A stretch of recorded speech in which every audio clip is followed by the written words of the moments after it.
Look at a world map from the summer of 1914, and you'll notice the British Empire splashed across it in dominant pink. It spans a full quarter of the planet. This is the largest empire humanity has ever known, so vast that daylight perpetually touches some corner of its territory. It commands the world's oceans and dictates trade routes across every continent. From an external perspective, it seems like an unstoppable fortress of power, prosperity, and permanence. But this appearance was misleading. Step into the smoke-filled private chambers of the First Lord of the Admiralty in Whitehall, London during that critical summer, and you wouldn't find men celebrating imperial dominance. You discover a group of men consumed by quiet terror. They weren't frightened of the Kaiser's troops pushing through Belgium or Russia's massive armies. Their fear centered on something far simpler and more fundamental. They feared exhausting their fuel supply.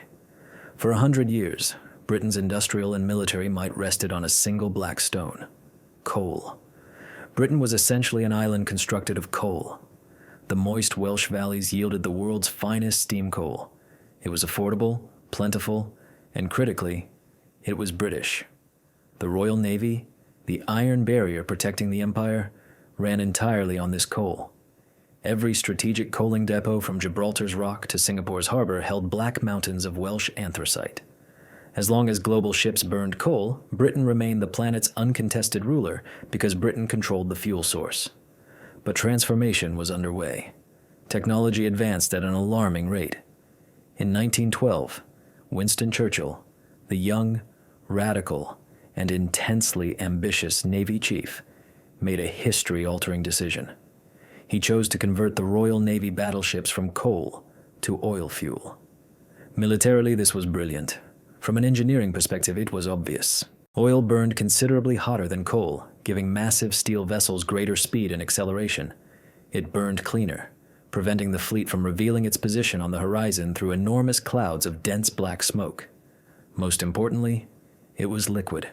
It flowed through pipes and valves. This meant the stokers, men who shoveled coal deep within the ship's belly, didn't need to exhaust themselves to collapse during combat. It meant ships could refuel while at sea, extending their operational range indefinitely. An oil-powered fleet was swifter, deadlier, and tremendously more efficient than old coal burners. To demonstrate his point, Churchill commissioned construction of a new super dreadnought class, the Queen Elizabeth class. These would become the fastest and most formidable battleships ever constructed, running exclusively on oil. But politically and strategically, this was catastrophic. It was an enormous gamble. Britain possessed no oil. The Welsh valleys held none. The Scottish Highlands and English shires contained none. By switching to oil, Churchill made the Royal Navy dependent on a foreign substance that required importation from thousands of miles away. He traded the absolute security of domestic coal for the tactical advantages of foreign oil. This single decision triggered panic throughout British government halls that would directly cause the Middle Eastern invasion. It transformed the desolate, malaria-infested Ottoman Mesopotamian swamps into Earth's most precious real estate. This is how desperate need for a black, sticky liquid drove the British Empire to invade a country that didn't yet exist. This is a corporate raid disguised as military campaign. This is how the British government secretly purchased a company called Anglo-Persian Oil and deployed the British Army to secure its assets. This is the invention of Iraq not as a nation-state for a people, but as a petroleum container. The gambler and the desert. To understand why British soldiers would eventually perish in the scorching Iraqi desert, we must look back a decade to a man named William Knox D'Arcy. D'Arcy wasn't a soldier or politician. He was a gold miner who'd amassed a fortune in Australia and returned to London to enjoy wealthy gentleman life in Grosvenor Square. But D'Arcy grew bored with high society. He was a natural gambler seeking the next major score. In 1900, he heard rumors from French geologists about oil seepages in Persia's desolate deserts, the country now called Iran. At that time, the Middle East wasn't known for oil. Global oil came from Pennsylvania fields in America and Baku in Russia. Drilling in Persia's barren, bandit-infested rocks seemed practically insane to London investors. But D'Arcy took the gamble. He used diplomatic connections to approach the Shah of Persia. In 1901, he signed a historic concession granting him exclusive rights to search for oil in territory larger than France for 60 years. In exchange, The Shah received £20,000 cash and promises of 16% of future profits. For 7 long years, D'Arcy bled money into sand.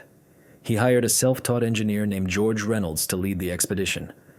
Reynolds and his crew dragged heavy drilling equipment by mule and camel through the unforgiving Zagros Mountains terrain. They faced typhoid, smallpox, and cholera. Local tribesmen harassed them, demanding bribes for passage. Heat was unbearable, often reaching 120 degrees in shade. Their drills shattered against hard rock. Their supplies were stolen. Back in London, D'Arcy spent his entire Australian fortune. He mortgaged his house. He borrowed from friends. He approached total bankruptcy. The British Admiralty watched with interest but refused financial assistance. In 1908, the syndicate directors in London finally lost courage. They sent Reynolds a telegram in Persia. It was surrender. The telegram ordered Reynolds to stop drilling, pack equipment, dismiss staff, and return home. The money was gone, and the dream was finished. But George Reynolds was stubborn. He'd spent years in the desert and believed he was close. When he received the telegram, he ignored it. He told his men they'd drill 1 more week. It was an act of insubordination that saved the British Empire.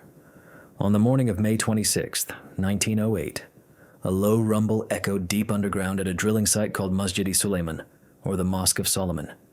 The rumble became a roar that shook the ground. Suddenly, a fountain of black crude oil shot 50 feet into the air, drenching drillers in desert sand and sticky rain. They'd struck one of history's largest oil fields, the corporate empire. This discovery changed the world overnight. D'Arcy formed a new company called the Anglo-Persian Oil Company. This company would eventually evolve into the giant known today as BP, or British Petroleum. They immediately began massive infrastructure construction. They built a pipeline snaking from the mountains down to the Persian Gulf Coast. They constructed a massive refinery on a swampy island called Abadan, located in the Shatt al-Arab waterway. Suddenly, the Persian Gulf was no longer a sleepy backwater of pearl divers and date farmers. It was the British Empire's future gas station. But there was a geopolitical problem. The oil was in Persia, but the only sea access route was through the Shatt al-Arab River. This river marked the border between Persia and the Ottoman Empire. The Abadan refinery sat precariously right on this border. To the east was Persia, but to the west, just across the water, lay the Ottoman province of Basra. The Ottoman Turks watched these developments with deep suspicion. They saw the British building pipelines and refineries right on their doorstep. They saw British gunboats patrolling the river and knew British geologists were already looking across the river with hungry eyes. The Ottomans knew geology doesn't respect political borders. If there was a massive oil ocean on the Persian side of the Zagros Mountains, logic suggested the oil field continued underground into Ottoman lands, into the provinces of Basra, Baghdad, and Mosul. In London, the British government was watching too.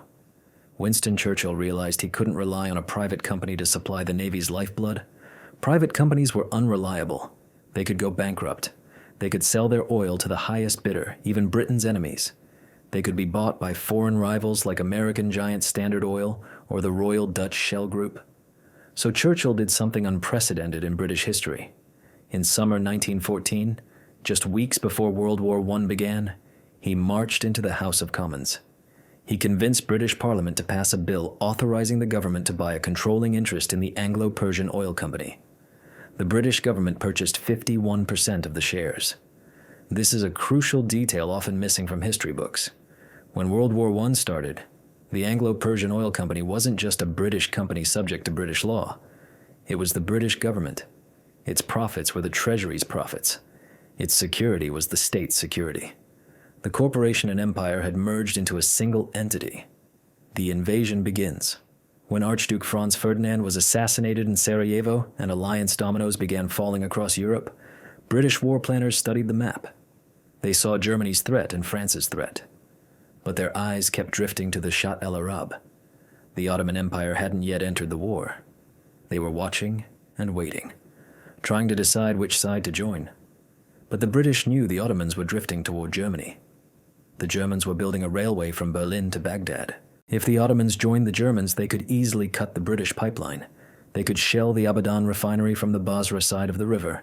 They could choke off the Royal Navy's fuel supply just as war began. On October 2nd, 1914, weeks before any war was declared with Turkey, The British government sent a secret order to India's government. They ordered a brigade of the Indian Army to sail immediately to the Persian Gulf. Their destination was Bahrain Island. Their mission was to be ready to strike at Ottoman oil lands the moment war began. This wasn't a defensive move to protect India's borders. This was a preemptive corporate security operation. On November 5th, 1914, Britain formally declared war on the Ottoman Empire. The very next day, British warships in the Gulf opened fire on the Ottoman fort at Four, at the Shatt al-Arab's mouth. The Iraqi invasion had begun. The British soldiers landing in Faw's Mud were mostly Indian troops led by British officers. They were part of Indian Expeditionary Force D. They prepared for a minor colonial skirmish. They expected to fight a few ragtag Ottoman soldiers, secure the pipeline, protect the refinery, and sit tight for the war's duration. At first, that's exactly what happened. Ottoman forces in Basra were weak. They were poorly equipped, demoralized, and far from their Baghdad headquarters. They melted away before the British advance. The British captured Basra, the great southern port city. On November 22, 1914, British Commander General Barrett entered the city in grand procession. He read a proclamation to the local Arab population.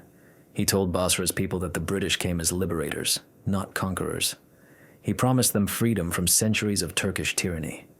It was a speech that would be repeated almost word for word by other generals in other invasions a century later. With Basra secured, the Abadan oil refinery was safe. The pipeline was secure. The Navy's fuel was flowing. The mission was accomplished. Prudent military strategy would have been to stop, dig in, fortify the position, and defend the oil. But empires are rarely prudent, and oil has a way of making men greedy. Mission creep. In London and Delhi, planners began studying the map again. They saw they'd secured the refinery, but the oil fields themselves remained vulnerable to counterattack. More importantly, rumors circulated about even bigger oil fields further north. German and British geologists had whispered for years about Mosul's immense oil potential, a city far north near the Kurdistan Mountains. A company called the Turkish Petroleum Company had formed right before the war to explore these regions. It was a shadowy consortium involving British interests, German interests, and a mysterious Armenian businessman named Kaloste Gulbenkian, known as Mr. 5%, because he always kept a 5% share of every deal for himself. The British government realized that staying in Basra meant they only controlled the oil's exit point. But if they marched north, if they took Baghdad, if they took Mosul, they would control the source. They would control the greatest potential oil reserve on the planet. This is where mission creep began. The invasion logic shifted from defense to conquest. The man chosen to lead this push was General Charles Townshend. Townshend was an ambitious and somewhat arrogant man. He was a banjo-playing eccentric officer desperately wanting military glory to rival great generals of the past. He didn't care about oil. He cared about medals, promotion, and fame. But his personal ambition aligned perfectly with the government's greed. Townshend led his army up the Tigris River. Iraq's geography is defined by its two great rivers, the Tigris and Euphrates. Between them lies a flat, featureless plain. In summer, heat can reach 120 degrees. The dust is choking. The flies are a torment driving men mad. As Townshend marched north, terrain changed. Basra's swamps gave way to dry, hard desert. British supply lines stretched thinner and thinner. They relied on old paddle steamers to bring food, ammunition, and medical supplies up the winding river. The Ottomans were retreating but not defeated. They traded space for time. They fell back toward their supply bases closer to Baghdad. They were drawing the British deeper into the trap. Townshend captured the town of Amara in a daring raid he called the Regatta. Then he captured Kut al-Amara. He was winning victories that looked great in London newspapers. Politicians were delighted. They saw a cheap victory in the Middle East to offset the horror and stalemate of France's trenches. They urged him to keep going. But the men on the ground were suffering. The medical situation was appalling. There weren't enough doctors. There weren't enough boats to evacuate the wounded. Men were dying of heat stroke, malaria, and dysentery. The army's machinery was breaking down in the abrasive sand. But Baghdad's lure was too strong. Baghdad was the prize. It was the historic caliphate capital, the city of the Arabian Nights. Capturing it would be a symbolic triumph echoing across the Muslim world. And beyond Baghdad lay Mosul and the Black Gold. The Siege of Kut. In late 1915, Townshend was ordered to make a final dash for Baghdad. He marched his exhausted army to a place called Ctesiphon, just 20 miles from the city. There, amidst ancient ruins of a massive Persian arch, he met the main Ottoman army. The Battle of Ctesiphon was a bloodbath. The Ottomans had dug in deep. They'd brought up fresh reserves from the north. They had superior artillery. Townshend threw his men against Turkish trenches repeatedly. British and Indian troops fought with immense bravery, charging into machine gun fire, but they were slaughtered. Townshend lost a third of his army in a single day. He looked at his force's shattered remnants and realized he couldn't take Baghdad. He had to retreat. He fell back to the town of Kut al-Amara, a miserable collection of mud houses sitting in a Tigris River loop. He decided to dig in and wait for reinforcements. He thought it would be a short siege. He thought the British Empire would come to save him. He was wrong. The Ottoman army surrounded Kut. They dug trenches around the town, sealing it off completely.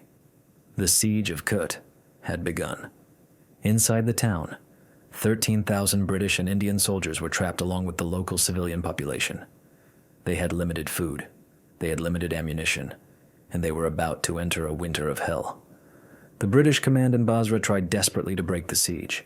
They sent relief column after relief column charging up the river. But the terrain was a nightmare. The ground was flat and offered no cover. Ottoman machine gunners mowed down relief forces by the thousands. 23,000 men died trying to rescue the 13,000 inside Kut.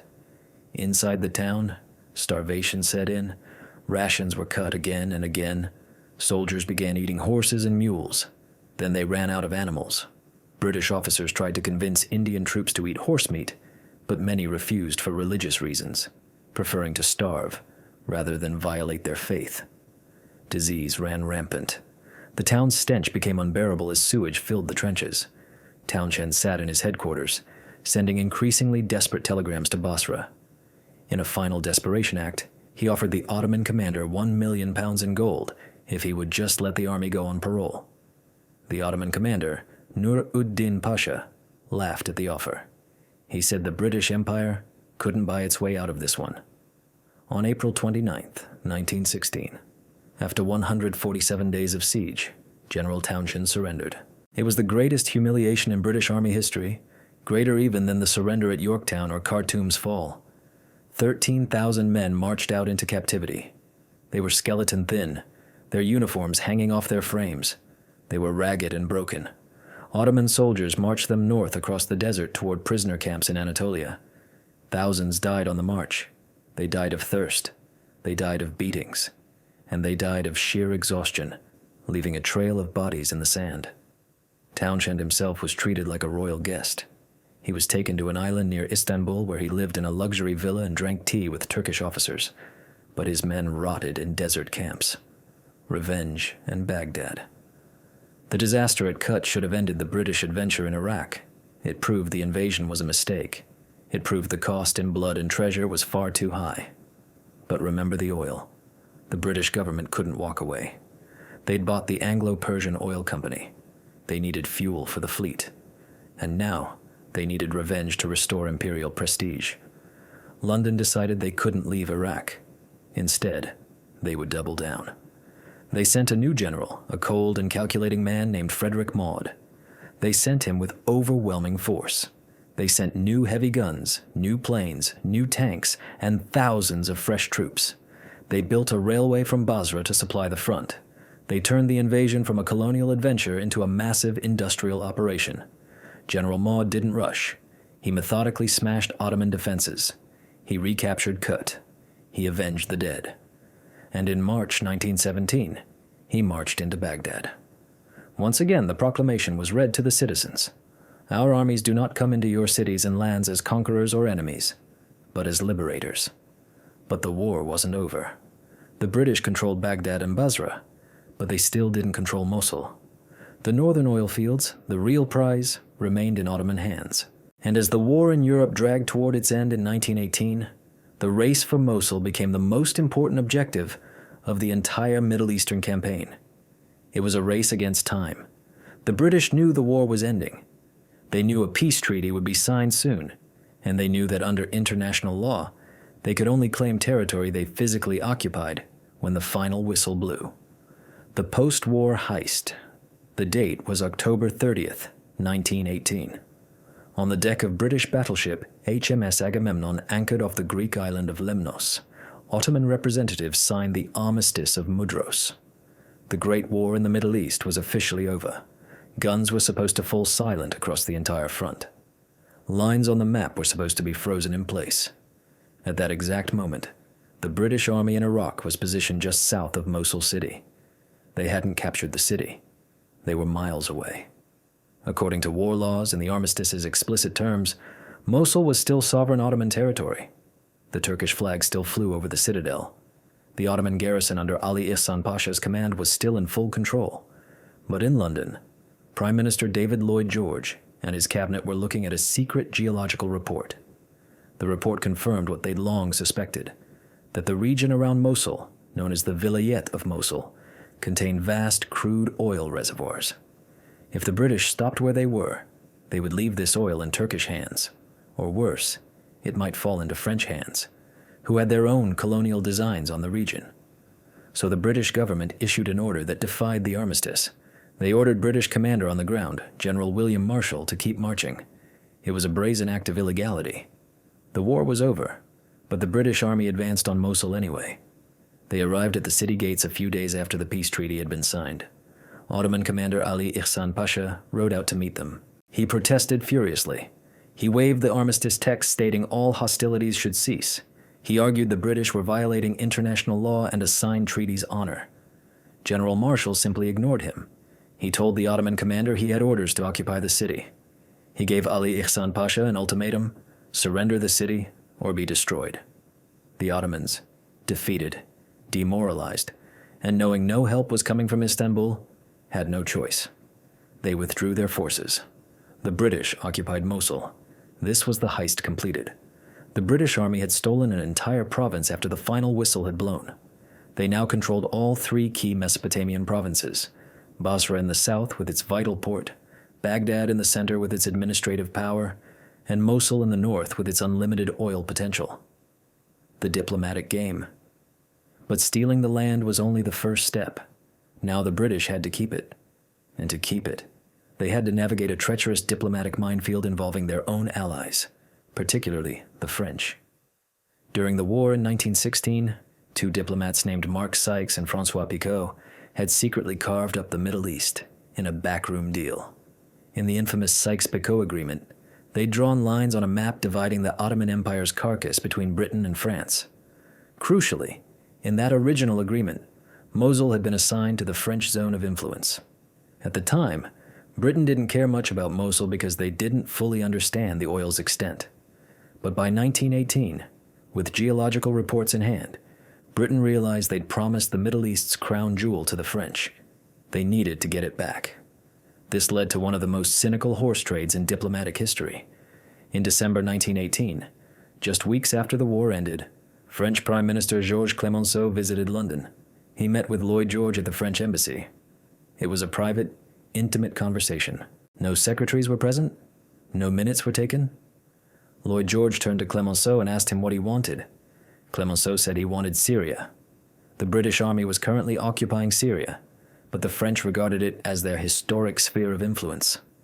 Lloyd George made a counteroffer. He said Britain would give Syria to France. Britain would betray Prince Faisal's Arab armies who'd fought alongside Lawrence of Arabia to liberate Damascus.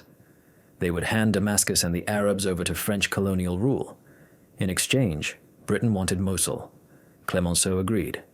With a handshake over a cup of tea, millions of people's fate was decided. Syria went to France, and Mosul's oil went to the British Empire. This deal was formalized later at the San Remo Conference in 1920. The British were given the mandate for Mesopotamia. They now legally, in the League of Nations' eyes, controlled the oil. Inventing Iraq. But now they faced a new problem, a governance problem. How do you govern this place? The territories they'd conquered weren't a nation. They were three separate Ottoman provinces with very little in common. Basra was Shiite and focused on trade with India and the Gulf. Baghdad was Sunni and Persian, a cosmopolitan hub. Mosul was Kurdish and Turkmen, looking north toward Anatolia. There was no sense of Iraqi national identity. These people didn't view themselves as one nation. But the British didn't care about national identity. They cared about pipeline security. They needed a single administrative unit covering the northern oil fields, the southern refinery, and the transport routes in between. So they decided to glue these three disparate provinces together into a single state. They invented the country of Iraq. The name Iraq is an old Arabic term meaning fertile land or river shore, but it had never been a political country's name. The British drew borders not based on ethnicity, religion, or geography, but based on Anglo-Persian oil company needs. They included northern Kurds because the oil was under their feet. They included southern Shiites because the ports were there. They forced these groups into a marriage of convenience that would be managed by London. The Great Revolt. But Iraq's people didn't want to be managed by London. They'd been promised independence. During the war, the British had plastered Baghdad's walls with posters promising freedom from Ottoman tyranny. They'd encouraged Arabs to revolt. Now Iraqis realized they'd simply traded one master for another, a Turkish master for a British master. In summer 1920, the country exploded. It started in the mid-Euphrates region. Shiite clerics issued fatwas against British occupation. Tribal leaders gathered their warriors. In the north, Kurds rose up. It was a full-scale national revolution known as the Great Iraqi Revolt of 1920. The British were caught completely off guard. They'd thought Arabs would be grateful. Instead, they were facing a jihad. British garrisons were overrun. An entire column of the Manchester Regiment was wiped out at a place called Manchester Hill. Supply trains were derailed. Tax collectors were assassinated. The British Army, exhausted from the World War, found itself fighting a brutal counterinsurgency in the crushing heat. The government in London was horrified. The British public was tired of war. Newspapers asked why British soldiers were dying in a faraway desert now that the war with Germany was over. The occupation's cost was skyrocketing, putting massive strain on the treasury. Winston Churchill, now Secretary of State for War and Air, needed a solution. He needed a way to control Iraq without spending millions of pounds and losing thousands of soldiers. His solution was brutal and revolutionary. He decided to police Iraq from the sky. This was the dawn of air power. The Royal Air Force was looking for a role to prove its worth. Churchill argued that instead of keeping huge armies on the ground, Britain could control desert tribes using bombers. It was called the Scheme of Air Control. The British built huge air bases at Habbaniyah and Sheba. When a tribe refused to pay taxes or rebelled, the RAF would fly over their villages in biplanes. First, they'd drop leaflets warning them to leave. Then they'd drop bombs. They bombed houses. They bombed livestock. And they bombed the people. It was terror bombing used as a colonial administration tool. And it worked. The occupation's cost dropped dramatically. The revolt was crushed from the air. The oil was safe, installing a king. But the British knew they couldn't rule Iraq directly forever. It looked too much like colonialism. They needed an independence facade. They needed a local face to put on the administration. They needed a king. They looked around for an unemployed royal. They found one in Prince Faisal. Faisal was the Sharif of Mecca's son, the Arab revolt's leader. He was a war hero who'd fought alongside Lawrence. He'd been Syria's king for a few months until the French kicked him out in accordance with the dirty deal Lloyd George had made. He was currently in exile without a throne. The British invited Faisal to a conference in Cairo in 1921. Winston Churchill presided over the meeting. T. Lawrence was there as an advisor. They decided over dinner that Faisal would be Iraq's king. There was only one problem. Faisal had never been to Iraq. He was from the Hijaz in modern-day Saudi Arabia. He didn't know the people, and the people didn't know him. He was a foreigner. It didn't matter. The British put him on a ship, sent him to Basra, and staged a coronation. They rigged a referendum where 96% of the people supposedly voted for him. On August 23, 1921, Faisal was crowned King of Iraq. The British played God Save the King. They designed the flag. They wrote the Constitution. But behind the throne, British advisors held the real power.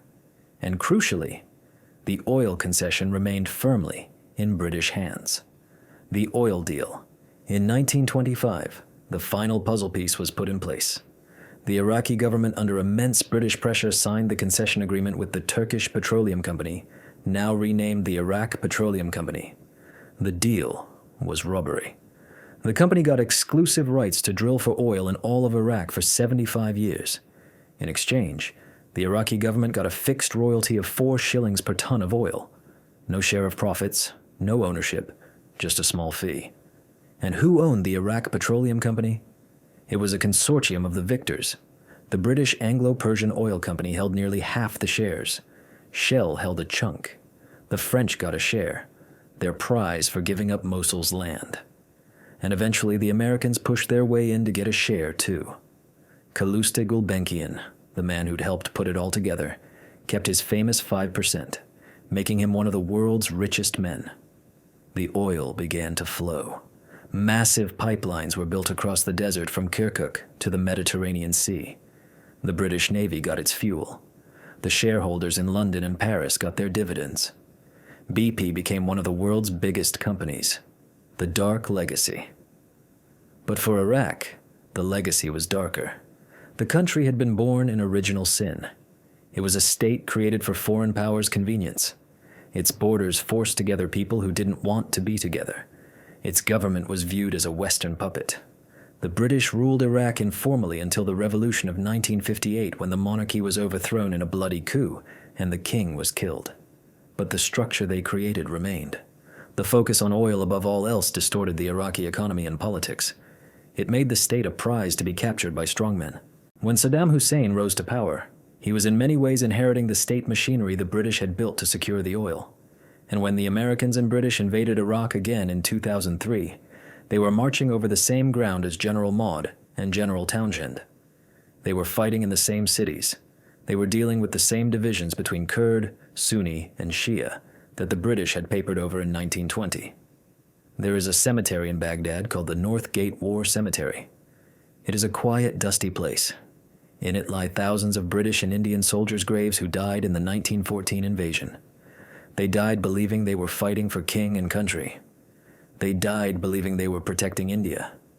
But if you look at the dates on the gravestones and then look at the Anglo-Persian Oil Company's corporate records, you see the truth. They died for the pipeline. They died for the Abadan refinery. They died so the British Empire could switch from coal to oil. The 1914 invasion was history's first oil war. It was a heist of continental proportions.